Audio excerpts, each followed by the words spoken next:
Here we are for episode 6 of Element Online in a series called From Despair to Destiny, looking at the epic life of Abraham. And we're going to get to his story in just a moment, because what he's going through right now, I think a lot of us go through, and that is some what-ifing. There's good what-ifing, there's bad what-ifing. What-ifing, that's the word of the day, what-ifing. Okay, so I think one of these scenarios in which what-ifing becomes the most real is when you are deciding on your next hairstyle. Now, hear me out. You're probably scrolling your feeds and seeing a lot of pretty good-looking mullets right now. Very nice. And you think, what if? You know, you might be scrolling your feed and even bowl cuts are kind of coming back and thinking, what if? What if? But then you look the other way and you say, what if? Oh, what if? What-ifing.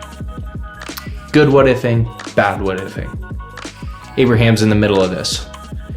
He's had a tough go the last few days. I mean, he's on this journey and he's got to look after his nephew who's stirring up a bunch of trouble. His nephew opts to give him this subprime land, so he's already got that not going for him. And then he fights these epic battles, doesn't get any of the glory, doesn't take any of the glory. And then at the same time, the reason this whole epic journey kicked off is because God promised him a huge family that was going to change the world. But he hadn't had a kid yet. What if? And you can imagine Abraham's in this moment that, like, after all of this is happening, kind of like this checkpoint where it all is kind of calming down for a moment, and him just looking off into the horizon and going, what if all of this is just a big waste of time? What if this isn't going to turn out the way that God said it was going to? What if I was just dreaming? And so in that moment, God must have known he was in a what-ifing scenario, and God talks to him. God says to Abraham, listen, all the stuff that I've told you about, I'm still here. I've got your back. All the promises I've made, they're still going to be good. I promise. And you can see Abraham what-ifing, like, what if this is good? What if this is bad? What if this isn't going to turn out? And God's like, remember, this is what I want you to see. I want you to see that all those stars in the sky, I want you to try to count them. That's how big your family is going to be. I'm going to do something incredible. But listen, it's not going to be in the way that you think it's going to be, and it's not going to happen in the time that you think it's going to happen. My time is completely different than your time. And you can kind of like almost see this moment in scripture where you see Abraham just go, and he believes. And he has faith. And like I said, it's not perfect faith. Neither are our faiths. But it's just enough that God can work with it. He believes and he has some faith. Some what ifs. Some good what ifing. Saying, what if God really could pull this off? And God was pumped about that moment. And legit moments later, Abraham looks up and goes, yeah, but how can I know? How can I know this is going to happen? And I think, how many times have you said that or thought that when it comes to trusting God with stuff? How can I know? Bad what-ifing, good what-ifing, bad what-ifing, back to bad what-ifing. And God goes, listen, I'm going to show you how serious I am about this. You want to see it? I'm going to make this real. I'm going to make this very real for you. Go get a few of your animals and I want you to cut them in half and lay them on the ground. Abraham's like, whoa, easy. He goes, you wanted it. You asked for it. You want to see how serious I am about this? Do it. Abraham goes and he does it. And that night, a fireball appears and moves through these cut pieces of animal. And it's God creating a covenant, a promise, a relational promise with Abraham that says, if this doesn't happen, let us become like these animals. This is how serious I am about this promise. And you would think at that point, Abraham would be like, that works. That works for me. Thanks for Thanks for showing me that. But his story continues, and we'll get to that. What-ifing. There's bad what-ifing, there's good what-ifing. I think when it comes to this serious moment that we are in time, in the history of the world, man, like, how many of you, for like the first 2 weeks, it was like, this is fun, this is different, this is like summer already, kind of, but with summer with homework. It's awesome. And now we're like 3 weeks into this and we're going, I just want my old life back, man.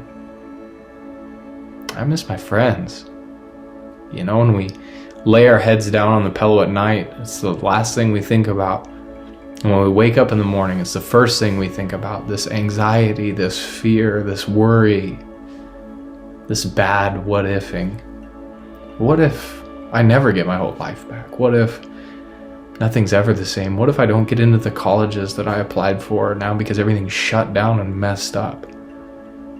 What if I never get to play again? What if I never get to perform again? The anxiety and the worry in that is real. Now, I'm not asking you to be perfect.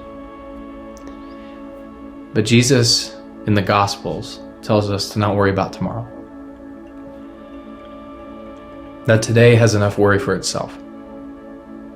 And even when you can't see it, he's working. And even when you can't feel it, he's working. What if we could take just like 3 out of 10, I'm not asking you to be perfect, just 3 out of 10 of those bad what-ifing scenarios and counter them with a good what if. Just 3 times out of 10, you catch yourself bad what-ifing, doubting, and you switch it around and you say, what if God is going to use this? Because the friend group I was rolling with was junk and they were getting me into so much trouble. Maybe this will change everything and I get to start over. I didn't think I'd ever get a reset button. What if God is going to use this to make me actually take school serious and be thankful for my teachers that have done so much for me now that I realize I'm my own teacher? What if God's going to use this to unify people? What if millions of people are thinking about life and death for the first time right now and are starting to turn to God? What if? Bad what-ifing. That's doubt. And I'm not talking about the good doubt that kind of like pushes you forward in your faith, you know, and is like that beautiful balance. I'm talking about doubt that leads to depression. Good what-ifing. That's where we find faith. What if we could move forward? What if God's already working where I can't see him? How can we trust him in his promises? And we think back to this moment that he had with Abraham, telling him to do this thing that was pretty violent to represent how serious and how honest his promise was. He did the same thing on the cross. He sent his son Jesus to show how much he loves, how much he cares, and how serious he is about the sin in our lives, and how serious he is about grace and forgiveness if we would follow him and believe. To have some good what ifs in the story of God in our lives. Saying, what if God really loves me? What if God really does have my back? What if? This week, my question to you is very simple. What doubt, what fear, what anxiety, one bad what if? What if you change that one bad thing into a good what if? What if God's actually going to do something about this? What if God will change it? What if God really does forgive me? What's one thing, one bad what if, that could change into a good what if? I hope you have the best conversations with your groups tonight. If you have any issues finding your group or knowing what link to use, reach out to us and we'll get you connected.